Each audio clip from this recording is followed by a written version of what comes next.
My mother-in-law called my husband's ex her true daughter-in-law and invited her to every family event.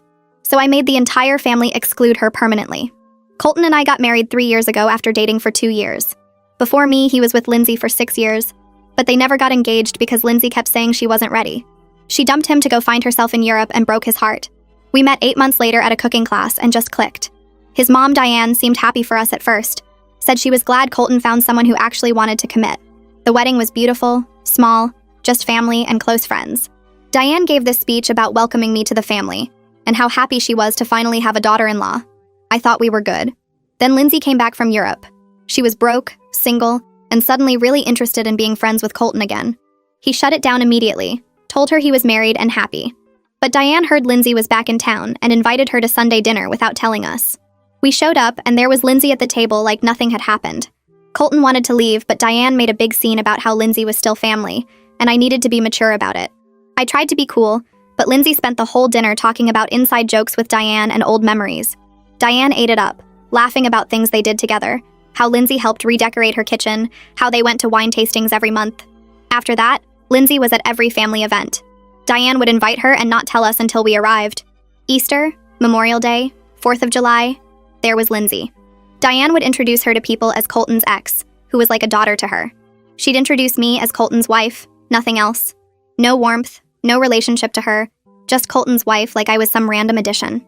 The real problem started at Diane's birthday party. She had this whole photo display of family memories and half the pictures were of Lindsay and Colton from when they dated. Our wedding photo was nowhere. When Colton asked about it, Diane said she must have forgotten to put it up. But there were 3 pictures of Lindsay from just last month at their wine tasting. Then Diane had Lindsay stand next to her for the birthday toast and called her the daughter she never had.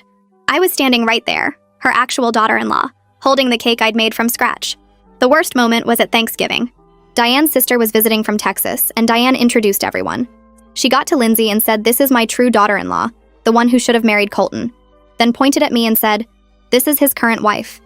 His aunt looked confused and asked if Colton had been married twice.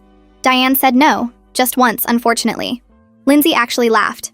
Colton lost it and we left. But Diane called him crying, saying he was choosing me over his mother, that Lindsay understood family values and I was turning him against everyone. She actually said Lindsay would have never let him leave a family holiday. Colton told her to stop, but Diane kept going. She started planning family photos and only inviting Lindsay. She'd post them online, talking about her beautiful family. She threw Lindsay a birthday party and called it a celebration for her daughter. When I got pregnant, Diane's first response was to ask if we were sure we wanted kids since our marriage probably wouldn't last like Colton and Lindsay's relationship did. That's when I decided Diane wanted Lindsay as family so bad, she could have her. First, I started being the perfect daughter-in-law, but only to everyone except Diane. I helped Colton's dad with his garden, brought him lunch at work, and remembered his medications. I became best friends with Diane's sister, calling her weekly, sending her grandkids birthday gifts Diane forgot about. I helped Diane's elderly mother with grocery shopping and doctor appointments. Everyone started noticing how involved I was, while Diane was always busy with Lindsay. Then I started scheduling things. I'd plan family events on days I knew Diane had committed to Lindsay. Colton's dad's birthday dinner, she missed it because Lindsay had concert tickets. The grandkids' school play, she wasn't there because Lindsay needed help moving. Family reunion, Diane didn't show because Lindsay had a crisis about some guy. Each time, I'd make sure everyone knew why Diane wasn't there. People started asking why Diane prioritized her son's ex over her actual family.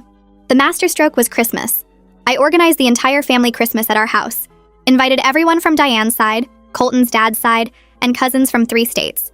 Told them all Diane was co-hosting with me. Then I told Diane the wrong date, and I told her it was the 26th when it was actually the 23rd. She believed it because she was distracted planning Lindsay's Christmas Eve party. Christmas came, and 30 people showed up. Everyone was asking where Diane was. I acted confused, said she'd been so involved with Lindsay lately that she must have mixed up dates. Colton's dad confirmed Diane was at Lindsay's. The whole family was talking about how Diane chose Lindsay over her own family at Christmas. When Diane showed up 3 days later for what she thought was Christmas dinner, everyone was gone. She saw the dishes, the decorations, the family photo we'd taken without her. She realized what had happened and started screaming that I'd tricked her. I stood in our doorway watching her face turn red, the family photo crumpling in her grip. Colton moved closer to me, his hand finding mine, and I could feel how tired he was from months of this. She kept yelling about betrayal and manipulation, saying I'd turned her own family against her. The photo was from Christmas, all 30 people smiling without her, and she couldn't stop staring at it. She demanded to know how I could do something so cruel to her. I didn't say anything because I knew whatever I said would make it worse. She was shaking, actually shaking with anger, and kept asking the same question over and over like I owed her an explanation. Colton squeezed my hand and stepped forward. He told his mother she made her choice when she picked Lindsay over everyone else at Christmas. His voice stayed calm and even, which seemed to make her angrier. He explained that we invited her to the right date, that she got the same invitation as everyone else. He said she chose to believe Lindsay's party was more important than her own family's Christmas.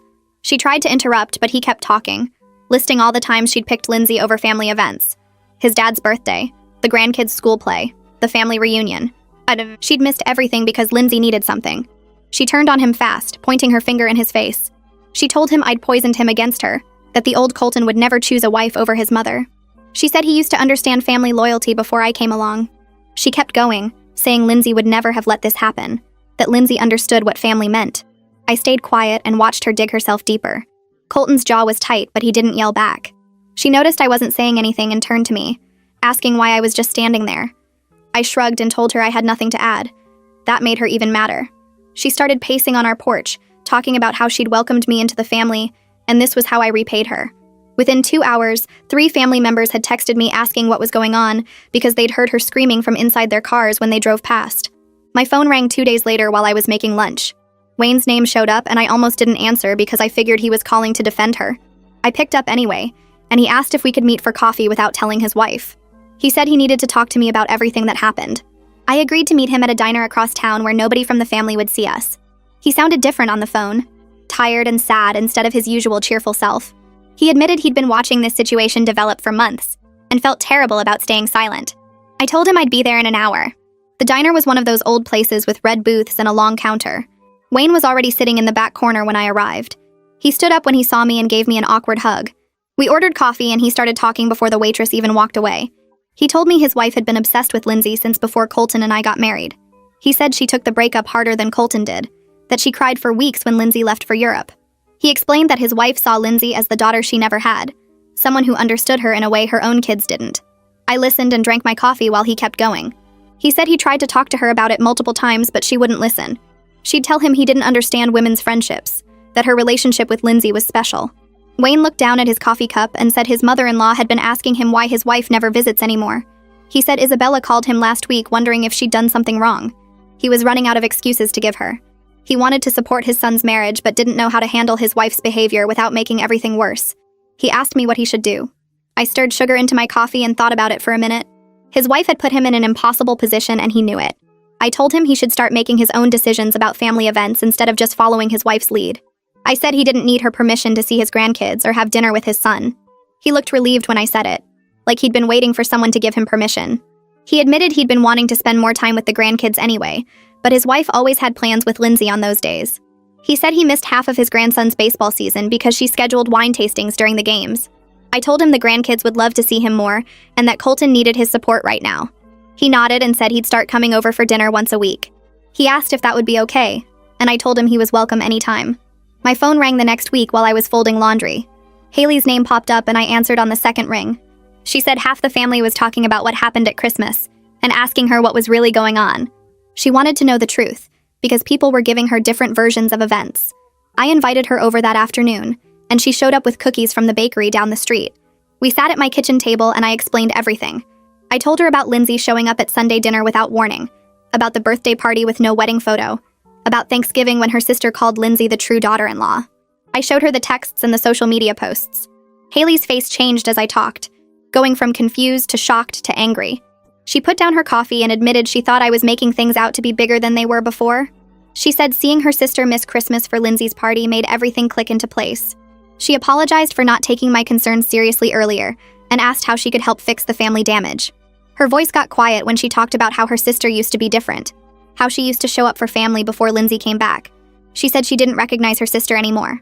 I told her it wasn't her fault that her sister made bad choices. I explained to Haley that I wasn't trying to keep her sister away from family. I said I just needed her to understand that being family means showing up for family, not picking an ex-girlfriend over your own relatives. Haley agreed and said she'd been thinking the same thing but didn't know how to say it. She suggested we plan a family gathering for their mother's birthday that her sister couldn't dismiss as easily. She said Isabella's birthday was coming up in 3 weeks, and it would be the perfect chance to show her sister what she was missing. I liked the idea, and we started making plans right there at my kitchen table. Haley pulled out her phone and started a list of people to invite. She said we'd make it special for their mother and maybe her sister would finally see what mattered. 2 weeks passed and Colton's phone started ringing more often. His brother called first on a Tuesday evening while we were making dinner.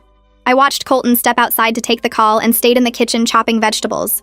He came back 20 minutes later looking tired and sat down at the table without saying anything. His sister texted him the next day asking if they could talk. I handed him his phone when it buzzed and told him to handle it however he needed to. He went into our bedroom and closed the door. I heard his voice through the walls but couldn't make out the words. When he came out an hour later, he looked like he'd been crying. I hugged him and he held on tight for a long time. His siblings needed to hear everything from him because I was the wife and they were his family. The conversations happened over the next few days. Colton talked to his brother again on Thursday morning before work. He called his sister back that night after dinner. I stayed in the living room while he paced around the kitchen explaining years of Sunday dinners and birthday parties and holidays with Lindsay at every single one. He told them about the photo display at Diane's birthday with no wedding picture of us. He explained the Thanksgiving introduction, where their mother called Lindsay the true daughter-in-law right in front of me. His voice got louder when he talked about our pregnancy announcement and how Diane asked if we were sure we wanted kids since our marriage probably wouldn't last. I heard him say Lindsay's name over and over. I heard him say his mother chose his ex over his actual wife at Christmas. When he finished talking to his sister, he came into the living room and collapsed on the couch next to me. He put his head in his hands and said they had no idea. His brother thought Diane was just being nice to Lindsay because she'd dated Colton for so long. His sister admitted she noticed Lindsay at family events but figured their mother was trying to keep everyone comfortable. Neither of them realized Diane was actively pushing me out while pulling Lindsay in. Colton said his sister felt terrible for not seeing it sooner. She told him she noticed I wasn't in many family photos but thought I just didn't like having my picture taken. She never questioned why Lindsay was always there because their mother acted so normal around everyone else. The family group chat that Diane created 6 months ago suddenly lit up with activity. My phone buzzed 3 times in a row while I was folding laundry. I picked it up and saw messages about planning Isabella's birthday party. Haley sent the first message asking what kind of cake their mother liked. Colton's sister responded saying Isabella loved chocolate with vanilla frosting. Someone suggested the Italian restaurant downtown. Another cousin said she could order flowers. I watched the messages come through and felt my stomach flip because this was actually happening. Diane jumped into the conversation within minutes. She sent a long message about how she should coordinate everything since Isabella was her mother. She listed all the things that needed to be done and assigned tasks to different people. Haley responded immediately saying she was already handling the planning with me. The chat went quiet for a few seconds. Then Diane sent 3 question marks. Haley typed back that we'd been working on the party for over a week and had everything organized. She said Diane was welcome to come and celebrate, but the planning was done. I screenshot the conversation and sent it to Colton without adding any comment. My phone buzzed again 5 minutes later. A private message from Diane popped up on my screen. I opened it and read the first line demanding to know why I was turning her family against her. She said I was manipulating everyone and destroying her relationships with her own children. The message got worse as it went on. She threatened to tell everyone what I really was. She said the family would see through my act eventually. She called me calculating and cruel. My hands shook as I screenshot every word. I sent the screenshots to Colton and put my phone face down on the counter. I didn't respond to Diane at all. Colton called his mother 30 minutes later. I heard his voice through the bedroom door telling her that threatening his pregnant wife was completely unacceptable. Diane's voice came through the phone loud enough that I could hear her crying from the other room. She said she was the victim and nobody understood what I'd done to her. Colton's voice stayed calm and firm. He told her he wouldn't tolerate threats against me anymore. He said she needed to stop blaming me for consequences of her own choices. Diane kept crying and saying she just wanted her family back. Colton said the door was open when she was ready to prioritize actual family over Lindsay. Then he ended the call. I focused on planning Isabella's party with Haley over the next week. We texted back and forth about menu options and decorations. Haley called me Tuesday afternoon and we talked for an hour about what would make the party special. I genuinely cared about Colton's grandmother because she'd always been kind to me. She never made me feel like an outsider or compared me to Lindsay. We chose her favorite restaurant and made a reservation for Saturday afternoon. The guest list included everyone from the extended family except Lindsay, because she wasn't actually family no matter what Diane said. Haley and I split the tasks. She ordered the cake and I handled the decorations. We picked out a beautiful bouquet of purple flowers because Isabella mentioned loving purple once during a grocery store trip. Diane called Haley on Thursday morning. Haley texted me right after saying their conversation went badly. She called me back during lunch and explained that Diane demanded to know if Lindsay was invited. Haley told her no and explained that family events were for family. Diane started yelling about how Lindsay was more family than I would ever be. Haley said she told their sister that she was being ridiculous and hurtful. Diane hung up on her own sister without saying goodbye.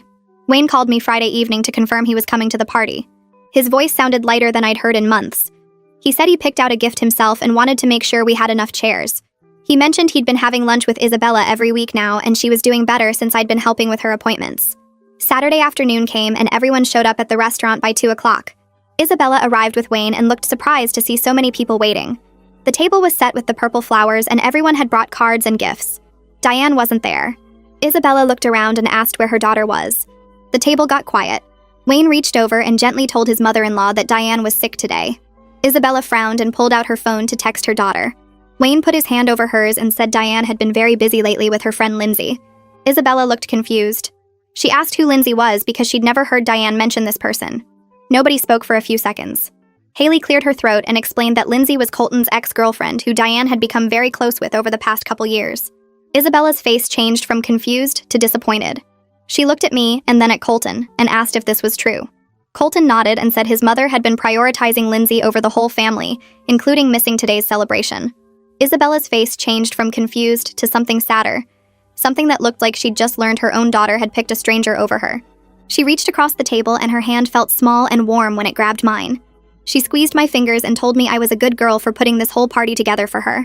Her voice cracked a little when she said it and I could see tears starting in her eyes. Wayne put his hand on her shoulder and the whole table sat there quiet for a minute. Then Isabella looked around at everyone and said she was happy to be here with family who actually showed up. Haley started talking about the cake, and the mood shifted back to celebration, but I could tell everyone was thinking about what just happened. We sang happy birthday, and Isabella blew out her candles and smiled, but her eyes kept drifting to the empty chair where Diane should have been sitting. After the party ended and we helped clean up, people started pulling me aside in the parking lot. Colton's brother came up while I was loading gifts into our car and said he had no idea things were this bad with his mom. He looked embarrassed when he admitted he thought I was being too sensitive about the Lindsay situation. He promised he was going to sit down with Diane and have a real talk about her priorities because missing her own mother's birthday was crossing a serious line. Haley hugged me before we left and whispered that 3 other family members had said the same thing to her. She looked relieved that people were finally seeing what she'd been trying to tell them for months. Wayne walked us to our car and thanked me again for taking care of his mother-in-law. He said Diane used to handle all that stuff, but she'd been so distracted lately that Isabella's doctor appointments and grocery trips just weren't happening unless I did them. I woke up the next Tuesday morning feeling sick and barely made it to the bathroom before throwing up. I was 4 months pregnant now, and the morning sickness was supposed to be getting better, but some days were still rough. Colton held my hair back and brought me crackers and water after. I sat on the bathroom floor for 20 minutes waiting to see if I'd throw up again. I had to call Haley and cancel our lunch plans because I couldn't imagine eating anything. Then I remembered I'd promised to help Isabella with her grocery shopping that afternoon, and I forced myself to get dressed and drive over there anyway. Colton kept asking if I was okay, and I could see the stress in his face. He'd been so supportive through the whole pregnancy, but dealing with his mother's behavior on top of my morning sickness was wearing him down. He offered to come with me to Isabella's, but I told him to go work on the nursery like he'd been planning. I needed him to have something positive to focus on, instead of just worrying about me all day. That Thursday night, Wayne showed up at our house with a toolbox and asked if Colton needed help with the baby's room. Colton looked surprised because his dad had never just dropped by like that before. Wayne explained that Diane was out with Lindsay again, and he didn't feel like sitting home alone. He started measuring the wall for shelves and asking Colton about paint colors. I made dinner for all 3 of us, and Wayne stayed until almost 10 o'clock, helping hang curtain rods and assemble the crib. He kept talking about how excited he was to be a grandfather and asking questions about due dates and baby names. When he was getting ready to leave, he mentioned that Diane hadn't asked him a single question about the nursery or the baby in weeks. His voice got quiet when he said it, and I could tell it bothered him more than he wanted to admit. Colton walked him out to his car, and they stood in the driveway talking for another 15 minutes. The next Thursday, Wayne showed up again with his toolbox, and this became our new routine. Every Thursday, he'd come over for dinner and spend the evening helping with baby prep. He never called ahead or asked if it was okay. He just showed up like he needed to be there. Diane must have noticed Wayne was gone every Thursday because 3 weeks into our new routine, he came over looking upset. He told us Diane had confronted him at home that morning and accused him of betraying her by spending so much time with us. She'd said I was trying to steal her husband along with her son. Wayne's hands were shaking when he repeated what she'd told him. He said he'd finally had enough and told Diane straight out that he was choosing to have a relationship with his son and his future grandchild. He told her she was welcome to join them anytime, but he wasn't going to miss out on being a grandfather just because she wanted to play house with Lindsay. Diane had screamed at him that he was picking sides, and he'd said yes. He was picking his actual family. We sat at the kitchen table, and Wayne looked like he'd aged 10 years in one conversation. Colton reached over and squeezed his dad's shoulder and told him he was proud of him for finally speaking up. The screenshots started showing up in my phone on Saturday afternoon. First one from Haley, then one from Colton's sister, then one from his brother. Lindsay had posted a whole photo album on social media from another wine tasting with Diane. The captions were all about found family and chosen mothers and the special bond between women who truly understand each other. There were pictures of them holding wine glasses and laughing. Pictures of them with their arms around each other. One picture had a caption about how blood doesn't make you family, love does. Haley's text asked if I'd seen this garbage. Colton's sister wanted to know if his mom had lost her mind. His brother sent 3 question marks and nothing else. I looked at the photos and felt nothing except tired. I was too pregnant and too sick and too focused on actual important things to care about Diane's social media drama. I didn't respond to any of the screenshots people sent me. I put my phone on silent and spent the afternoon organizing baby clothes that people had given us. Colton came in and found me folding tiny onesies and asked if I'd seen what his mom posted. I told him yes and that I didn't care anymore. He looked relieved that I wasn't upset, and then he grabbed his phone and started blocking Lindsay on every platform he could think of. He blocked her on everything, and then he called his mother. I could hear him from the nursery telling Diane that she needed to stop discussing his marriage with his ex-girlfriend. His voice was calm but firm, and he wasn't asking. He was telling her. He said if she wanted to have any relationship with him or his child, then Lindsay's name needed to stop coming out of her mouth when she talked about his family. Diane must have said something back because Colton's jaw got tight and he repeated himself slower. Then he hung up. Colton came into the nursery and sat down on the floor next to me. He looked exhausted and hurt in a way that made my chest ache. He told me his mother had refused everything he'd asked for. She'd said Lindsay understood her better than her own children did, and that she wasn't going to apologize for having a friend who actually cared about her feelings. Colton's eyes were wet when he repeated what she'd said, and I could tell something inside him had broken. I put down the baby clothes and wrapped my arms around him, and we just sat there on the nursery floor. He cried quietly against my shoulder, and I held him while he processed that his mother valued his ex-girlfriend more than she valued him. We stayed there until it got dark outside, and neither of us said anything because there wasn't anything left to say. Haley called me 3 weeks later with an idea for a baby shower. She wanted to host it at her house and invite all the women in the family. She listed off names of aunts and cousins and Colton's sister, and then she paused and asked if I wanted her to invite Diane. I sat there holding the phone and thinking about whether I even wanted Diane at my baby shower. Part of me hoped she'd come and act normal and show that she cared about her grandchild. Part of me knew she'd probably bring Lindsay or make the whole day about her feelings. I told Haley to invite her because it felt wrong not to, even though I was already preparing myself for disappointment. Haley said she'd send the invitation, and we'd see what happened. I spent the next 2 weeks trying not to think about whether Diane would show up, or whether she'd bring Lindsay as her +1. Colton kept telling me not to stress about it, but I couldn't help imagining different scenarios of how the day might go wrong. The baby shower happened on a Sunday afternoon at Haley's house, and I got there early to help set up decorations. Women started arriving around 1 o'clock, and the house filled up with Colton's aunts and cousins and family friends. Colton's sister brought a huge gift bag and hugged me tight. Wayne's sister came and brought homemade cookies. Isabella arrived with Haley and immediately started asking where the mom-to-be was sitting. By 2 o'clock, the living room was packed with women laughing and eating cake and playing baby shower games.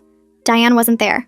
I kept watching the door thinking maybe she was just running late, but 3 o'clock came and went, and her chair stayed empty. Haley checked her phone and showed me that Diane had read the invitation 2 weeks ago, but never responded. At 4 o'clock, someone asked out loud where Diane was, and the whole room got quiet. Haley said she'd invited her, but Diane must have been too busy. Colton's sister made a disgusted sound and said their mother was probably out with Lindsay. The other women started talking openly about how strange it was that Diane kept missing family events. Someone mentioned Christmas, and someone else brought up Isabella's birthday. I sat there opening gifts while the women in Colton's family criticized his mother's absence, and defended me without me having to say a single word. A generic gift card showed up in our mailbox 3 days later with no note, just Diane's name on the return address. The week after the baby shower, Colton's sister showed up at our house unannounced. She asked if we could talk privately, and I led her to the back porch while Colton stayed inside. She sat down and wouldn't look at me for a full minute before she started apologizing. She said she hadn't seen how bad things were with their mother until Christmas happened, and the whole family started talking. She admitted Diane had always been controlling about family stuff, but this situation with Lindsay showed something darker that she'd been ignoring. She told me about times growing up when Diane would pit the kids against each other or punish them by withdrawing affection for weeks. She said she thought their mom had gotten better with age, but watching her choose Lindsay over her own grandchild made her realize the problem never went away. I didn't know what to say, so I just listened while she cried and apologized for not standing up for me sooner. She hugged me before she left and said I was good for Colton and good for the family even if Diane couldn't see it. 2 days later, I got an email from Diane that was 3 pages long. She explained that she wouldn't be coming to family events anymore because the family had clearly chosen me over her. She wrote that I'd manipulated everyone with my fake kindness and destroyed her relationship with her children. She said I'd turned her own mother against her and poisoned her husband's mind. She claimed Lindsay was the only person who truly understood family loyalty, and everyone else had abandoned her. The email went on about how she'd given her whole life to her family, and this was how they repaid her. She said she hoped I was happy now that I'd won and taken everything from her. I read it twice and then forwarded it to Colton without responding. Colton spent an hour writing his response and showed it to me before he sent it. He'd made a detailed list of every family event Diane had missed because of Lindsay over the past year. He included the dates and what Lindsay's excuse was each time. He listed every hurtful thing Diane had said about our marriage starting from when we got engaged. He wrote about the Thanksgiving introduction and the Christmas photo incident and her reaction to my pregnancy. He ended by saying the door was open when she was ready to prioritize actual family over her obsession with his ex-girlfriend. He said he loved her, but he wouldn't let her hurt his wife and child anymore. I watched him hit send and saw his hands shaking. Wayne came over 3 days later and asked to speak with us privately. We sat in the living room and he looked older than I'd ever seen him. He told us he'd been sleeping in the guest room for 2 months because he couldn't stand watching Diane choose Lindsay over their grandchild. He said he'd tried talking to her about it, but she accused him of betraying her too. He was considering a separation if things didn't change soon because he couldn't live with someone who cared more about her son's ex than her own family. He cried when he said it, and Colton hugged him for a long time. Wayne asked if he could come over for dinner once a week and help set up the nursery. He said he didn't want to miss his grandchild's life because his wife had lost her mind. I was 6 months pregnant when my phone rang at 2 a.m. It was Isabella calling from her bedroom saying she couldn't breathe right and her chest hurt. I asked if she'd called Diane, but she said Diane's phone went straight to voicemail. I told her I was coming to get her and woke up Colton. He wanted to drive, but I was already dressed and moving. I got to Isabella's house in 15 minutes and found her sitting on her bed in her nightgown looking scared. I helped her get dressed and walked her to the car. She kept apologizing for bothering me, and I kept telling her to save her breath. The emergency room was nearly empty at that hour. I got Isabella checked in and stayed with her while they ran tests and asked questions. The doctors were worried about her heart and wanted to admit her overnight for observation. I sat in her room while they hooked her up to monitors and brought her medication. She held my hand and told me I was a good girl. Wayne arrived after his shift ended at 6 a.m. He came straight from work, still wearing his uniform, and hugged me with tears running down his face. He thanked me for being there for his mother-in-law when his wife couldn't be bothered to answer her phone. I left them alone and went home to sleep for a few hours. Haley called Diane 6 times that morning to tell her their mother was in the hospital. Diane didn't answer any of the calls. Haley left voicemails and sent text messages explaining that Isabella had a medical emergency. Diane finally responded 12 hours later saying she was at a spa weekend with Lindsay and her phone had been off. She asked what happened like it wasn't urgent anymore. Haley told me about the conversation, and I could hear the anger in her voice. She said their mother had chosen a spa day over knowing whether her own mother was dying. Isabella stayed in the hospital for 2 days while they ran more tests. Her heart was fine, but she had a bad infection that needed treatment. She recovered quickly with antibiotics, but Haley told me privately that Isabella was hurt. Diane couldn't be bothered to check her phone for an entire weekend. The family group chat exploded with people asking why Diane hadn't come to the hospital. Colton's brother posted that their mother had been at a spa with Lindsay instead of checking on her own mother. The family dynamics shifted right there in that chat. Even people who defended Diane before started questioning her priorities. Diane showed up at our house 4 days later without calling first. I answered the door 7 months pregnant, and she pushed past me demanding to know why nobody told her about Isabella's emergency. Colton came down the stairs holding his phone and showed her the call logs. Haley had called 6 times. Wayne had called 4 times. Colton had called twice. All the calls went to voicemail or weren't answered. Diane's face went red and she started yelling that we should have tried harder to reach her. Colton pulled up her text messages showing she'd read Haley's messages about the hospital within an hour, but didn't respond for 12 hours. I stood in our doorway with my hand on my pregnant belly, watching my mother-in-law try to blame everyone else for her own choices. She kept saying we didn't understand how important her friendship with Lindsay was and how much stress she'd been under. Colton's voice stayed calm when he told her she needed to leave. He said she couldn't come back until she was ready to apologize and change her behavior. Diane looked at me like I'd orchestrated the whole thing. She called me a manipulative witch and said I'd destroyed her family. Colton stepped between us and told his mother to get out of our house. She left crying and I locked the door behind her. I watched Colton close the door after his mother left, and the silence in our house felt heavy. He turned to me with exhaustion written all over his face and pulled me close without saying anything. My pregnant belly pressed against him and I felt him take a shaky breath. The next morning, my phone lit up with notifications from the family group chat. Diane had sent a long message claiming I'd stolen her son and turned the entire family against her. She wrote about how she'd always welcomed me, but I couldn't accept that Lindsay was important to Colton's past. Most people didn't respond at all, but a few relatives started asking questions. Colton's cousin asked why Diane kept missing family events if she cared so much about staying connected. Haley posted that their mother had been at a spa with Lindsay instead of checking on Isabella in the hospital. Wayne's sister pointed out that Diane chose Lindsay's party over Christmas with 30 family members. I didn't add anything to the conversation because I didn't need to. The family was finally seeing what I'd been dealing with for 3 years without me having to say a word. 3 days later, Wayne showed up at our door with his truck full of boxes. He looked tired but determined when he told us he'd gotten an apartment 15 minutes away. Colton helped him unload while I made coffee and tried not to look too interested in their conversation. Wayne explained he wasn't filing for divorce yet, but he needed space from Diane's obsession with Lindsay. He said he couldn't watch his wife choose someone else over their own grandchild anymore. I handed him his coffee and he thanked me for being patient with his family's mess. Wayne started coming over for dinner twice a week after that, always bringing something for the baby's room or helping Colton with house projects. He seemed lighter without Diane's constant drama pulling him down. I went into labor on a Tuesday afternoon 3 weeks before my due date. The contractions started while I was folding baby clothes in the nursery, and I knew immediately this was real. Colton drove me to the hospital with his hands gripping the steering wheel and his phone connected to his dad on speaker. Wayne said he'd be there in 30 minutes and would call everyone else. The hospital room smelled like antiseptic and the lights were too bright, but I focused on breathing through each contraction. Wayne arrived first, still wearing his work clothes, and kissed my forehead before stepping back to let the nurses work. Haley and Reed showed up an hour later with bags of snacks and worried faces. Colton's brother drove 3 hours from the city, and his sister flew in from 2 states away. The waiting room filled with family members who dropped everything to be there for us. Diane didn't come even though Wayne called her directly from the hospital hallway. I heard him on the phone explaining that I was in labor and the baby was coming early. His voice got sharper when she apparently asked if it was really necessary for her to drive all the way there today. He hung up and came back into the room looking angry and sad at the same time. Hours later, Colton's phone buzzed with a text from his mother saying congratulations, but she didn't want to intrude since the family had made it clear she wasn't welcome. He showed me the message between contractions, and I saw the hurt flash across his face before he put the phone away. The labor was long and hard, but every time I looked up, there was someone who actually cared holding my hand or bringing me ice chips. Our daughter arrived just after midnight, tiny and perfect with a full head of dark hair. The doctor placed her on my chest and I couldn't breathe for a second because she was so beautiful. Colton cut the cord with tears running down his face, and then everyone was crying and laughing at the same time. The nurses cleaned her up and checked all her measurements while I tried to process that I was actually a mother now. Wayne held his granddaughter with his whole body shaking and tears streaming down his face. I watched Colton take photos of his dad meeting the baby and felt grateful that at least one grandparent showed up when it mattered. Haley took a million pictures and Reed kept saying she looked just like Colton did as a baby.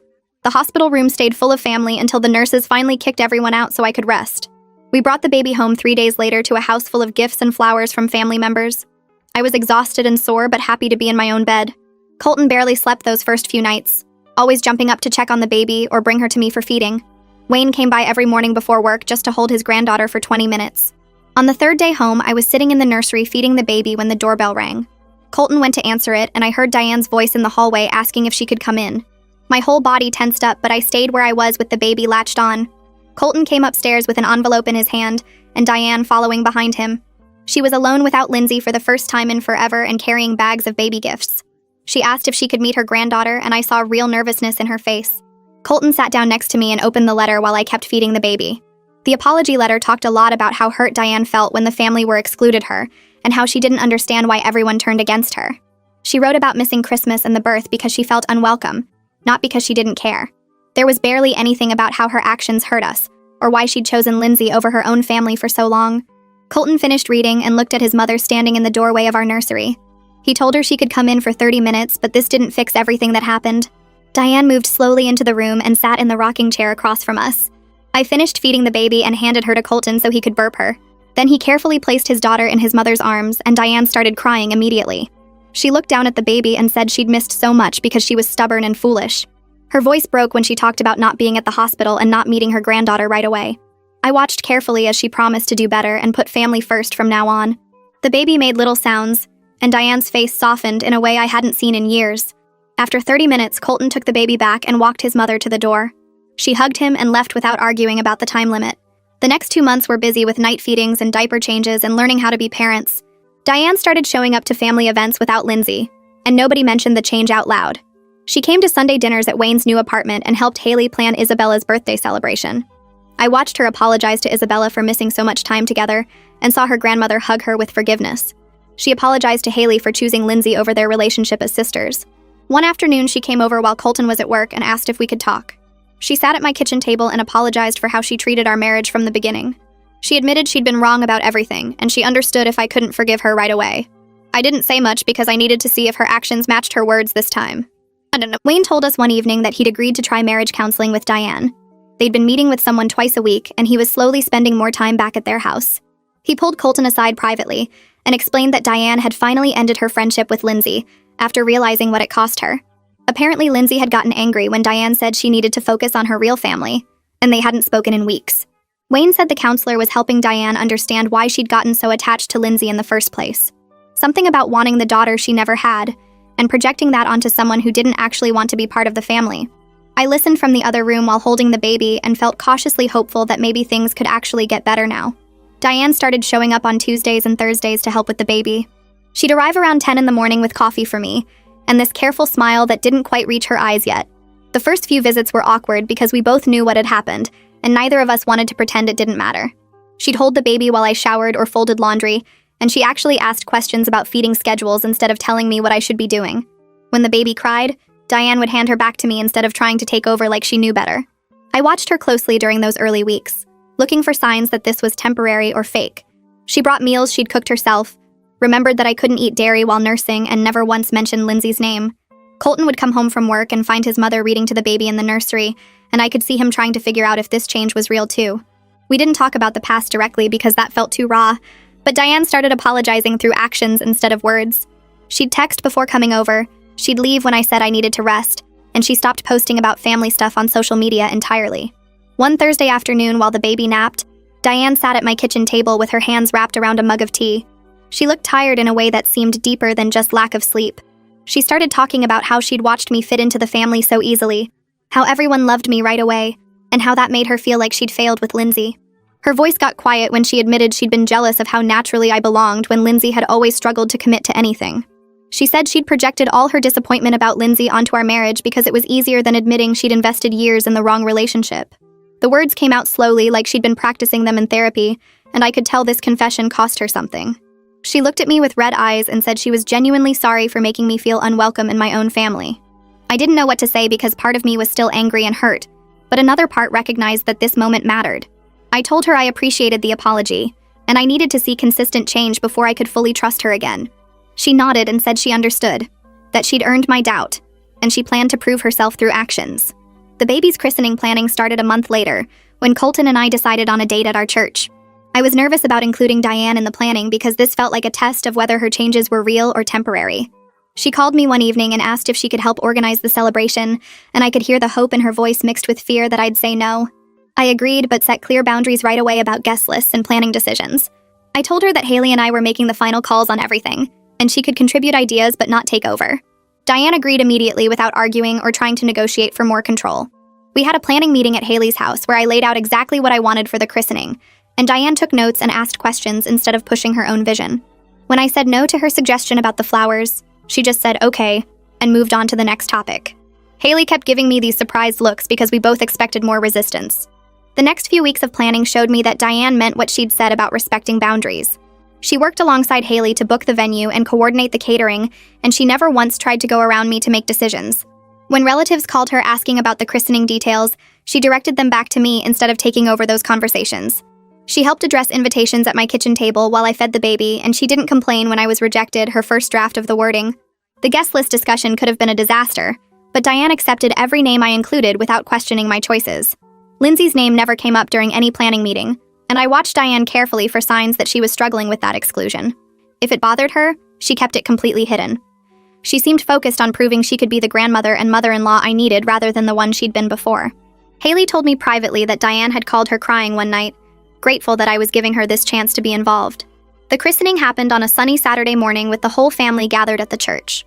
Our daughter wore the christening gown that had been in Colton's family for 3 generations, and Diane had spent hours carefully pressing and preparing it. The ceremony was beautiful and simple, and afterwards we had a reception at a restaurant near the church. Diane had helped set up all the decorations the night before, working late with Haley to make sure everything looked perfect. When it came time for speeches, Diane stood up with a piece of paper in her shaking hands. She talked about family and second chances in a way that felt humble instead of performative. She admitted she'd made serious mistakes in how she'd treated our marriage, and she thanked me specifically for giving her the opportunity to be part of her granddaughter's life. Her voice broke when she said she didn't deserve this second chance, but she was grateful for it every single day. The room was quiet while she spoke, and I could see other family members wiping their eyes. She looked directly at me when she finished and said she hoped to spend the rest of her life proving she could be the mother-in-law and grandmother we deserved. 2 weeks after the christening, Wayne called a family dinner at their house to make an announcement.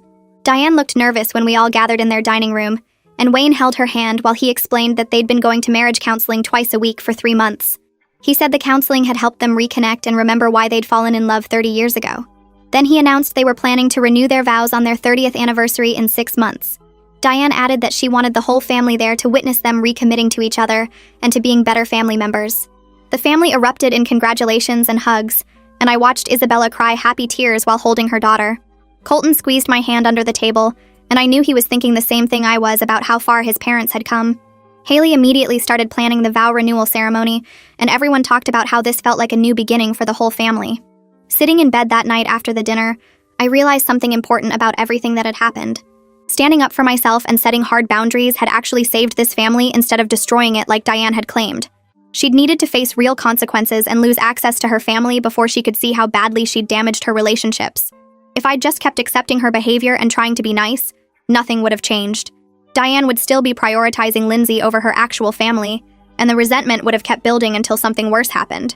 The exclusion and isolation she'd experienced had forced her to examine her choices and get help. Wayne moving out had been the wake-up call she'd needed to understand she was destroying her marriage too. All the pain and conflict had led to this moment where healing was actually possible because everyone finally understood where the boundaries were.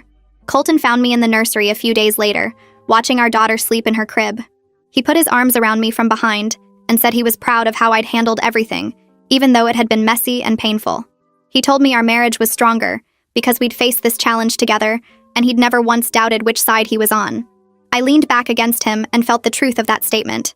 We'd been tested in ways most couples never face with family, and we'd come through it with our relationship intact. He'd chosen me over his mother repeatedly, and that had built a foundation of trust that would carry us through whatever came next. He said he used to worry about balancing his family and his marriage, but now he understood they weren't supposed to be in competition. His mother had created that false choice, and by refusing to accept it, we'd forced everyone to find a healthier dynamic.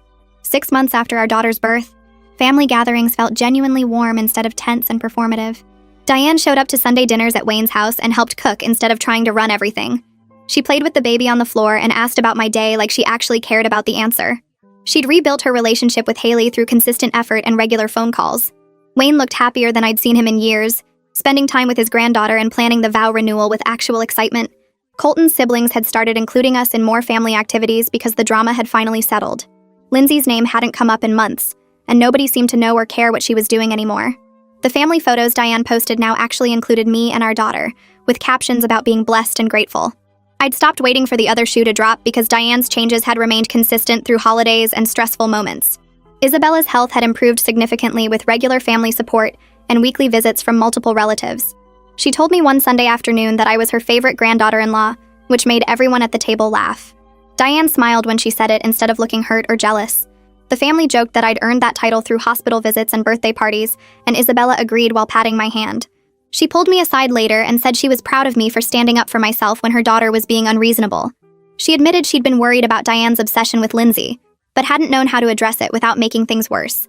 Now she felt like she had her daughter back, and she thanked me for forcing the confrontation that led to real change. Thanksgiving arrived 10 months after our daughter's birth, and the whole family gathered at Wayne's house because he'd offered to host instead of Diane doing it like usual. The kitchen smelled like turkey and stuffing while everyone crowded around talking and laughing with plates balanced on their laps. I was helping clear dishes when Diane appeared next to me at the sink and touched my arm gently. She asked if we could talk privately for a minute and led me into Wayne's study where family photos lined the walls. Diane's hands twisted together as she looked at me with tears in her eyes and said she needed to thank me for something important. She said I could have given up on this family when she made it nearly impossible to be part of it. But instead I fought for my place here and forced everyone to see what really mattered. Her voice cracked when she admitted she was wrong about everything. Wrong about Lindsay. Wrong about our marriage. Wrong about what family actually meant. She said she was grateful I didn't let her destroy what Colton and I had built together, because watching us now showed her what a real partnership looked like. 3 weeks later, I took a pregnancy test in our bathroom and stared at the positive result with my heart racing. Colton was the first person I told, and he picked me up and spun me around while grinning like crazy. Then I called Diane before telling anyone else in the family, and her reaction made me cry. She started sobbing happy tears over the phone and immediately started talking about planning a celebration dinner with everyone. She asked if she could help with anything I needed and promised to be there for every doctor appointment if I wanted her there. The difference between this pregnancy and my first one hit me hard because last time she'd questioned whether we should even have kids. Wayne pulled Colton aside one evening when they were working on the nursery together for our second baby. I was downstairs, but Colton told me later that his dad said something that stuck with him. Wayne admitted that my actions over the past year had actually saved his marriage by forcing Diane to see what really mattered before it was too late. He said the family was closer now than it had been in years because everyone finally understood where the boundaries were and what showing up actually meant. Wayne thanked Colton for marrying someone strong enough to stand up for herself and smart enough to know how to fix what was broken. Our family found a balance over the following months that felt different from before in important ways. I was respected as Colton's wife and our children's mother without having to prove myself constantly. Diane rebuilt her relationships through consistent effort and regular presence instead of trying to control everything. Everyone understood now that showing up mattered more than history or past relationships. Sunday dinners happened at different houses with genuine warmth instead of tension. Diane brought toys for our daughter and asked about my pregnancy symptoms like she actually cared. Wayne looked relaxed and happy when he talked about becoming a grandfather again. The family photos Diane posted online now included all of us with captions that felt real instead of performative. It wasn't perfect because families never are, but it was real and honest. That was better than the fake harmony we had before when everyone pretended not to notice the problems. We'd all learned that sometimes you have to break things completely before you can build them back stronger.